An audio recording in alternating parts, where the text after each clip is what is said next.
Aujourd'hui, je viens d'inaugurer un logement social à Arles, pardon, n'est-ce pas? Donc la plus grande rémunération qu'on a, c'est de voir son nom inauguré par Bertin Mapaka. Ce n'est que ma 14e place, mais un 5e mandat. Georges-Louis Boucher, David Esther, qui m'ont promis d'avoir ce 5e mandat, 5 fois député en Belgique, au cœur de Bruxelles, 5 fois conseiller municipal dans la capitale.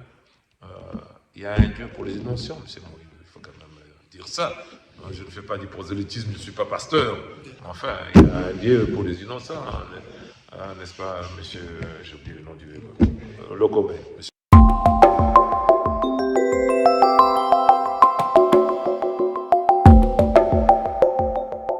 Aujourd'hui, votre magazine Afrique-Europe reçoit Bertin Mampaka, président du Parlement bruxellois, président du Parlement francophone bruxellois, président du logement bruxellois, sénateur honoraire, échevin honoraire.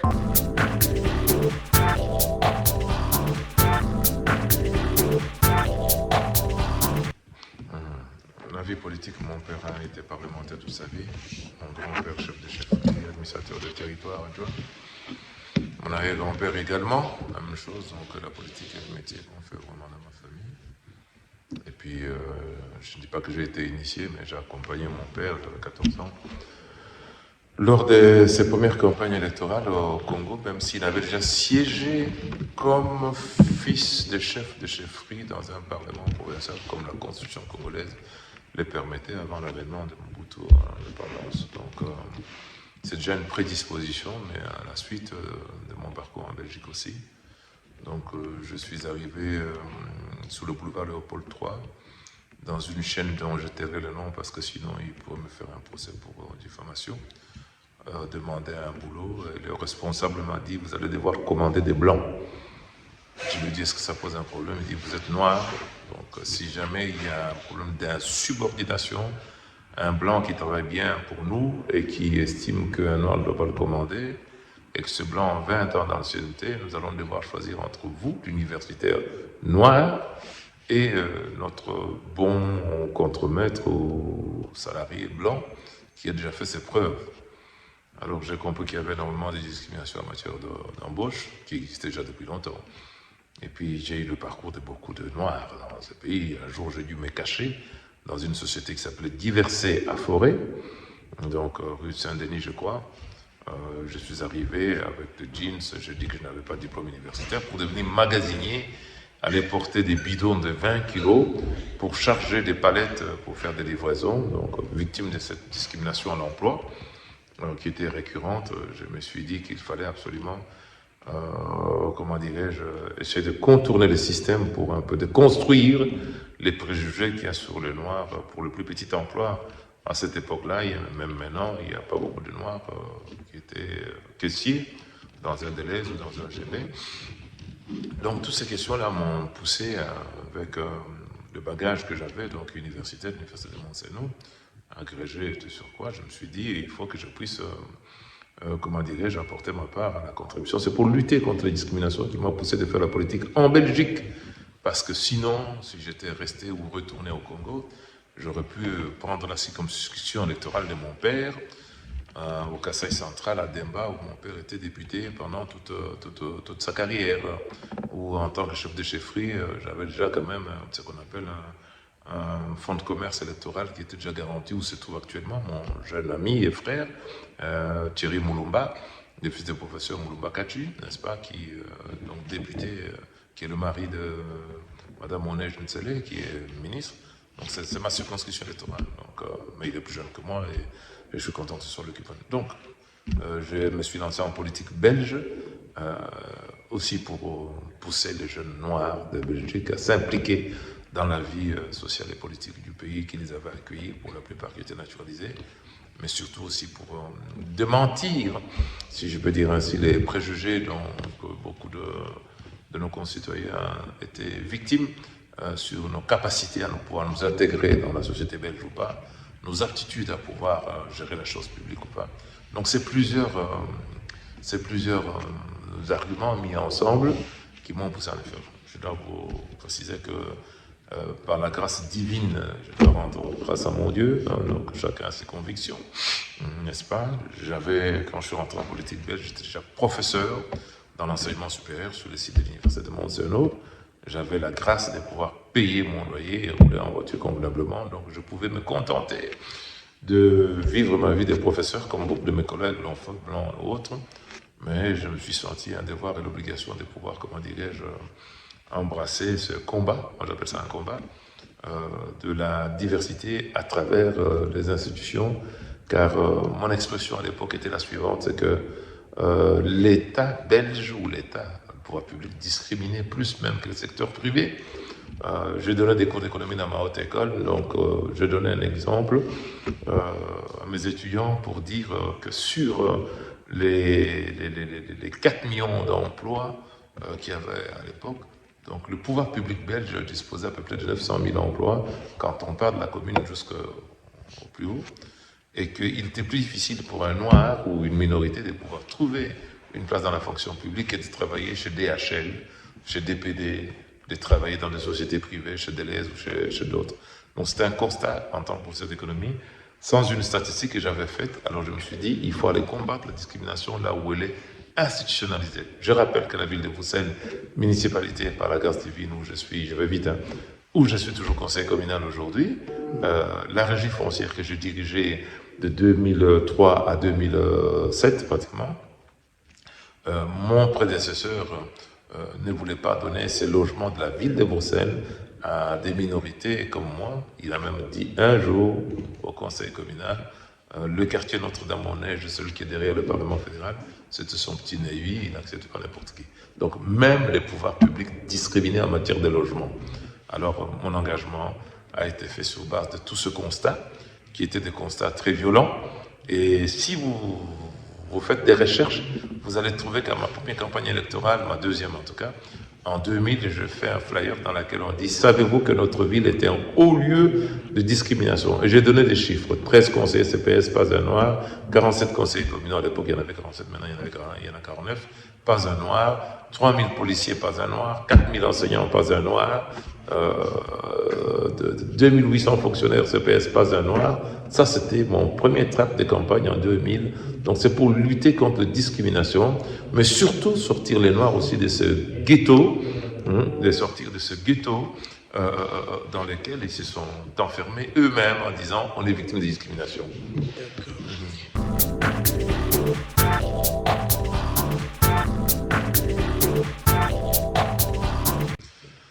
Des actions à court terme, d'abord présider le Parlement, d'abord survivre dans ma fonction de président. La région bruxelloise est en crise, elle est en crise gouvernementale, formation d'un gouvernement, donc participer à la formation d'un gouvernement pour permettre de répondre aux attentes des Bruxellois. Donc la région bruxelloise est endettée à 14 milliards d'euros et la région bruxelloise a un déficit d'1,6 milliard d'euros, qu'on doit trouver l'argent pour faire fonctionner les institutions.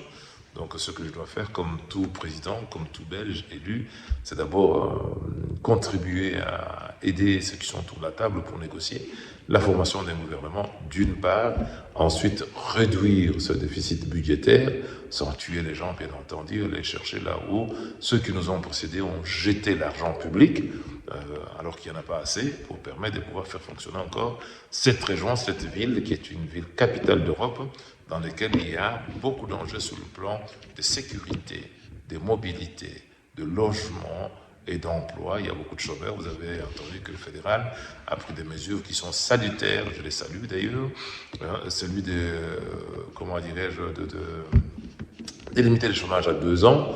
Donc la région bruxelloise, le CPS David de Bruxelles, dirigé par mon ami David Westman, et mon collègue avons le devoir de pouvoir réinsérer tous ces gens. Donc, à titre individuel, moi, comme élu, par la grâce divine, je suis dans ce Parlement en train de faire fonctionner d'abord le Parlement. Ça ne fonctionne pas tout seul. Donc, ça ne fonctionne pas tout seul. Il y a près de 600 personnes qui travaillent dans ce Parlement. Donc, il faut faire fonctionner tout ça. Les chefs des groupes doivent se mettre autour de la table pour trouver des solutions. Donc, mon job, c'est de pouvoir contribuer à ça d'abord.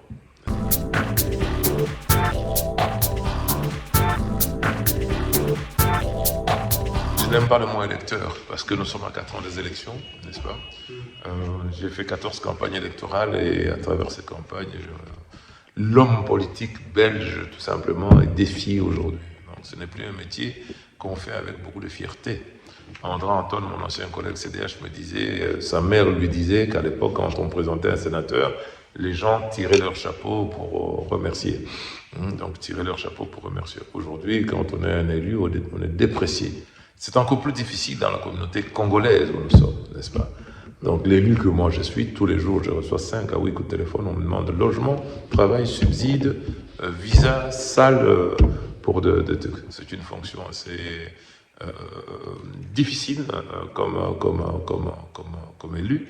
Donc c'est pour ça que je n'aime pas parler des élections, et parce que souvent, parfois, les gens viennent me dire « Je suis votre électeur, j'ai voté pour vous, donnez-moi un logement ». Donc s'il faut échanger un logement contre une voix, un vote, ça coûte très cher. En ce moment, je ne l'ai jamais fait. J'aurais voulu que quelqu'un vienne me dire « Je vais vous amener 200 voix, ça vaut un logement ». Alors je peux lui dire déjà, on n'a pas de logement à donner, n'est-ce pas? Il faut faire des procédures comme tout le monde. Et on n'a pas non plus d'emploi à donner. Je sais qu'on est difficile. Il y a des problèmes de discrimination raciale importante, n'est-ce pas? Discrimination à l'emploi, discrimination au logement, qui sont très importants. Mais nous nous battons ici, dans le Parlement, pour que ces discriminations arrêtent. Exemple concret, je viens de quitter Nawal Benamou, ministre du Logement, n'est-ce pas? Avec qui nous avons mis en place, bien que nous étions dans l'opposition, ce qu'on appelle l'allocation loyer. Il y a près de 13 000 Bruxellois aujourd'hui qui bénéficient de ce qu'on appelle l'allocation loyer. Sauf que chez nous, dans notre communauté subsaharienne, même les citoyens belges de souche ne lisent pas beaucoup. Si vous allez lire toutes les interventions que nous avons faites dans ce sens, le propre parti de Mme Benamou, le Parti socialiste, avec les écolos, n'est-ce pas, à l'époque refusait quand le CDH et les engagés proposaient, les libéraux proposaient la création de cette allocation loyer. Donc nous travaillons à l'intérieur, à mes électeurs, si on peut dire comme ça, à nos concitoyens, nous travaillons à l'intérieur pour l'intérêt général de tous. C'est difficile à expliquer aujourd'hui les 13 000 personnes qui bénéficient de l'allocation loyer, un complément pour pouvoir payer les loyers dans le secteur privé parce que les loyers sont très chers. Ils doivent savoir que nous faisons ce travail-là à l'intérieur du parti, du Parlement, pardon.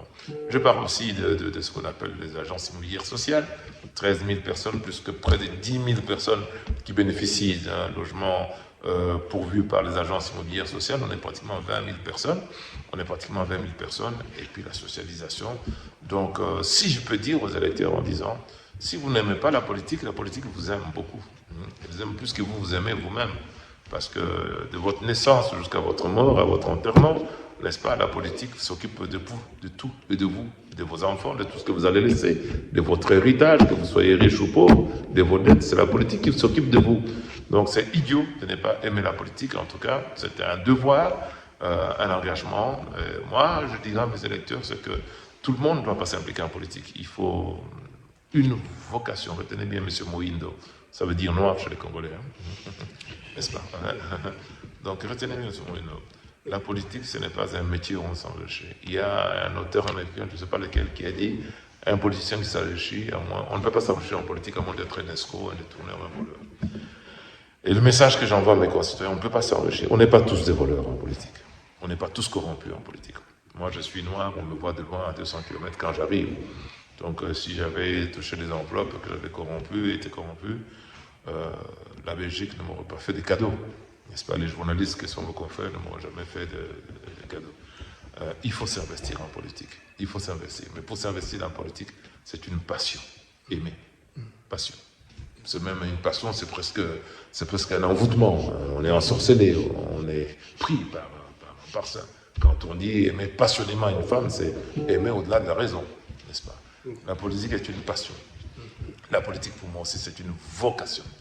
Vocation, c'est-à-dire qu'il y a des gens qui sont prédisposés. C'est pour ça que Charles Michel, le fils de son père, est devenu un grand boinard, n'est-ce pas? Pas tous, hein, mais dans beaucoup, il y a beaucoup de vocations. Vous savez, dans ce Parlement, il y a 89 députés, il y a des gens qui ne sont pas du tout doués, je ne dis pas que tous. Il y a des gens, au lieu d'aller à gauche, ils vont à droite. Au lieu de se taire, ils causent. Au lieu de causer, ils se taisent. Donc ceux-là, ils n'ont pas la vocation. Et je trouve d'ailleurs que c'est ça la crise qui fait que l'homme politique européen, occidental, Macron en France et d'autres ailleurs, est en rupture avec nos citoyens parce que tout simplement, on a beaucoup trop de fonctionnaires qui font la politique aujourd'hui. On ne vient pas faire la politique comme on va travailler dans une banque, n'est-ce pas? Donc il faut la passion, il faut la vocation. Et la politique aussi, ça s'appelle un sacerdoce. Servir, sacerdoce, comme un prêtre, n'est-ce pas? Pourquoi il y a des gens qui refusent de se marier, qui portent un soutane pour aller faire leur messe tous les dimanches? C'est un sacerdoce. Il y a certainement d'autres qualités, mais moi, le plus important sont ceux-là. Ah, mais nos téléspectateurs, aux téléspectateurs, je dis franchement, ne vous désintéressez pas à la chose politique, parce que quand vous vous intéressez à la chose politique, ce sont les médiocres d'entre nous qui le font, sans injurier personne. Sans injurier personne. Une des raisons pour laquelle j'ai quitté Mons, où j'étais bien, dans ma petite maison à Aubourg, où j'ai donné 12 heures de cours dans le supérieur seulement. Tout le monde travaillait 40 heures la semaine. Moi, j'avais 12 heures de cours. Je donne des cours d'économie, comptabilité, économie financière. Ce sont des cours qu'on ne prépare plus. Donc, quand j'ai donné mes 12 heures de cours, je m'ennuie beaucoup, n'est-ce pas? C'est pour ça que je me suis investi aussi en politique. Je me suis dit, la Belgique s'ouvre maintenant. Nos concitoyens d'origine maghrébine avaient déjà les premiers élus. Moustapha Wozekti, chose que j'ai vue il n'y a pas longtemps, Sofia Warfa, Mohamed Daïf. La société belge s'ouvrait à l'électorat de la diversité. Et j'ai quitté Mons en disant, peut-être que le phénomène pourrait s'étendre aussi à la deuxième communauté immigrée, qui sont les Congolais, qui ont une grande histoire avec la Belgique coloniale. Et je me suis dit, si je ne m'investis pas, les partis politiques avaient l'habitude de venir chercher les plus mauvais d'entre nous pour nous représenter. Je ne dis pas que j'étais bon. Je me suis senti un devoir en disant je suis universitaire, professeur d'université, n'est-ce pas? Je ne vais pas laisser ce privilège, n'est-ce pas, à des gens qui nous représenteraient de manière douteuse. Donc, je ne dis pas que je suis le meilleur, hein, je dis simplement que c'était un sacrifice. Les gens de mon âge qui sont à Kinshasa, ceux qui ont fait la politique après moi, ils sont multimillionnaires au Congo. Vous connaissez les salaires des ministres et les salaires des députés au Congo. Il y a des jours où je me dis, pauvre con, tu aurais pu aller le faire peut-être à Kinshasa, hein, tu aurais déjà quelques villas. Ici en Belgique, il y a des jours où je regrette de l'avoir fait plutôt ici que de l'avoir fait au Congo. Mais ma conscience me dit, ce n'est pas plus mal quand je vois tous les autres noirs que j'ai entraînés en politique. Je ne vais pas tous les citer, mais qu'on ne vous raconte pas de mensonges. Y compris Béa Diallo qui a été élu avec moi le premier jour. Ce sont des gens que j'ai inspirés. Je ne cite pas de nom, hein, mais à César ce qui est à César, vous êtes Congolais. Kofi Alamide a créé Fali Poupa, Ferregola et Khaled Jeff a créé Nico Rochereau et consorts. Créé, a inspiré beaucoup. Je revendique le fait d'avoir inspiré beaucoup de jeunes, toutes communautés confondues. Il y a un sénateur qui s'appelle Tcherno Moussa, qui siège avec nous ici. C'est moi qui étais le chercher, je l'ai mis sur la liste, n'est-ce pas? Je les engageais, le parti ne le voulait pas d'ailleurs. Il est sénateur. C'était ça ma vocation, mon job. Donner des vocations aux gens, donner une passion aux gens. Aujourd'hui, je viens d'inaugurer un logement social à Arles, pardon, n'est-ce pas? Donc la plus grande rémunération qu'on a, c'est de voir son nom inauguré par Bertin Mampaka. Ce n'est que ma 14e plaque depuis que je fais la politique en Belgique, n'est-ce pas? Donc c'est la plus grande satisfaction, une forme de reconnaissance. Parce que l'argent, ça s'envole, ça disparaît, on le vole, etc. etc. Je dirais, voilà, poussez vos enfants à faire de la politique, pas pour s'enrichir, c'est pas un métier facile, on ne s'enrichit pas. Même si je sors d'ici très pauvre, je me dis, j'espère en tout cas, quelques-uns que vous me reconnaîtront le mérite d'avoir survécu en politique belge sans être membre des sociétés secrètes, sans avoir de la magie noire, comme la DH un jour a fait un article sur moi disant que j'avais fait venir un marabout pour les envoyer mon bureau, n'est-ce pas? Parce que c'est un convenu au creux. Donc, c'est une vocation, c'est une passion. Et Inch'Allah, comme on dit chez nous à Bruxelles, n'est-ce pas? Je remercie le bon Dieu de m'avoir permis, au-delà de l'âge, d'entamer un 5e mandat. Georges-Louis Boucher et David Lester, qui m'ont permis d'avoir ce 5e mandat qui me fait rentrer dans les gens qui ont la plus grande longévité en politique belge.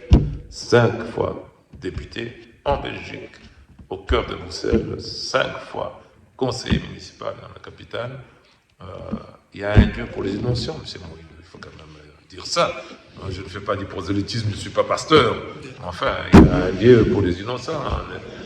n'est-ce pas, monsieur, j'ai oublié le nom du Locobé, monsieur Locobé.